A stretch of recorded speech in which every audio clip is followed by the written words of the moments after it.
O início da Guerra Fria. A Guerra Fria se iniciou em 1945 devido ao surgimento de tensões ideológicas entre Estados Unidos e a União Soviética, no qual os Estados Unidos defendiam o capitalismo e a União Soviética defendia o comunismo. Principais eventos que marcaram o início da Guerra Fria. O primeiro evento foi a divisão da Europa. A Europa foi dividida em zonas de influência, em que o leste europeu caiu sob o controle soviético, onde foram estabelecidos regimes comunistas, enquanto o oeste ficou com o apoio dos Estados Unidos, onde foi mantido governos democráticos e capitalistas. O segundo evento é a doutrina Truman. O presidente americano Harry Truman anunciou uma política de contenção do comunismo, prometendo apoiar países que resistissem ao avanço soviético. Isso marcou o início de uma postura mais assertiva dos Estados Unidos contra a União Soviética.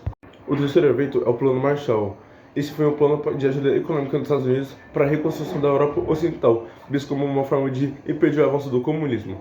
O quarto evento foi a criação da OTAN, que é uma aliança entre os Estados Unidos e os países da Europa Ocidental que foi feito para se defender da União Soviética e seus aliados. O último evento foi o bloqueio de Berlim. A União Soviética bloqueou as vias de acesso à Berlim Ocidental, controlado pelos aliados ocidentais, na tentativa de ganhar controle sobre a cidade.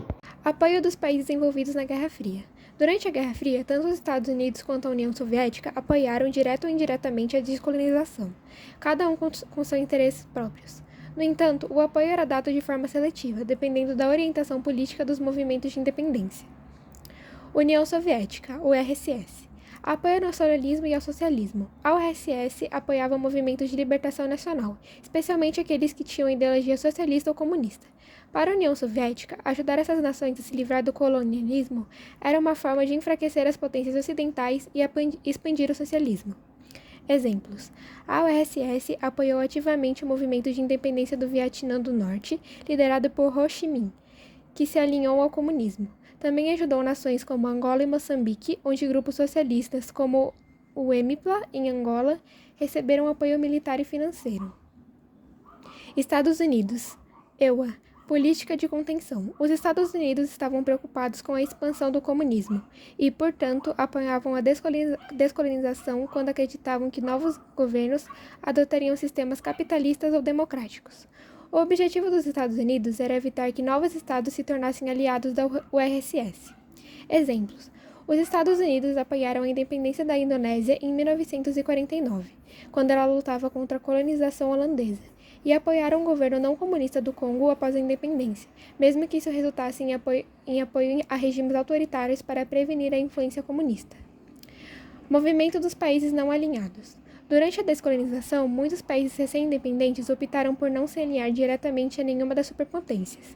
Esse movimento foi formalizado na Conferência de Bandung, em 1955, liderada por países como Índia, Egito e Iugoslávia. O objetivo era manter a neutralidade na Guerra Fria e evitar o controle direto das superpotências. Término da Guerra Fria. O término da Guerra Fria ocorreu ao longo da década de 1980 e o início da década de 1999, culminando com a dissolução da União Soviética em 1991. Foi um processo complexo e envolveu mudanças políticas, econômicas e socialmente profundas, tanto no bloco comunista quanto no Ocidente. Aqui nos principais eventos que marcam o fim deste período. Primeiro, as reformas de Mikhail Gorbachev. Ao assumir a liderança da União Soviética em 1985, Gorbachev impediu duas reformas importantes. A reforma da transparência, uma política de maior liberdade de expressão, abertura da política e transparência governamental. E também a peretroika, a reconstrução, um esforço para reformar a economia soviética, introduzindo elementos de mercado e descentralizando a tomada de decisões. Revoluções da Europa Oriental. Em 1989, a onda de revoluções democráticas em países de bloco comunista, como a Polônia, Hungria, Tchecoslováquia e Romênia, resultou em uma queda dos regimes comunistas.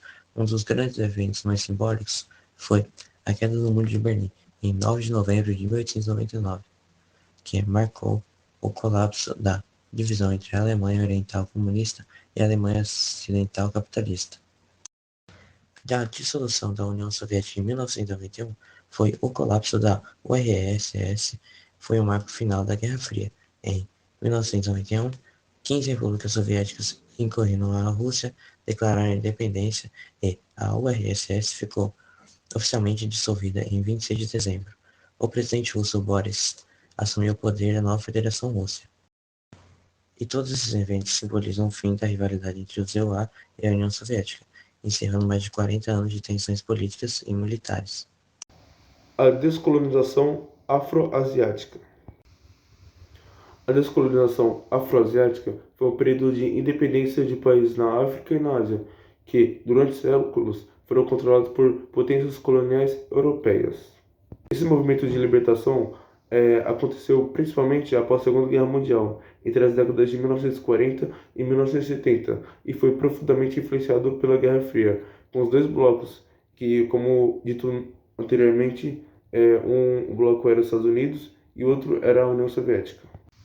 Esses blocos ofereciam ajuda aos movimentos de independência, visando expandir sua influência política e ideológica.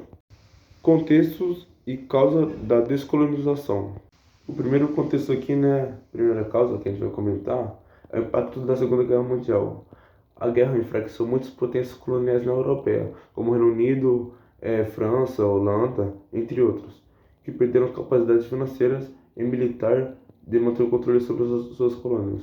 Além disso, a guerra incentivou o aumento do nacionalismo nos países colonizados, que passaram a lutar por independência. A segunda causa que a gente vai comentar é a mudança na ordem internacional. O surgimento da ONU e seus princípios de autodeterminação influenciaram e legitimaram as demandas por independência. A Carta da ONU de 1945 reconhecia direitos dos povos à autodeterminação. E o último fator foi pressão interna e externas, que podemos dar o exemplo de movimentos nacionalistas que foram liderados por figuras como Kwame Nkrumah da Gana, Mahatma Gandhi da Índia e Ho Chi Minh do Vietnã, que pressionaram por reformas e pela independência de seus países.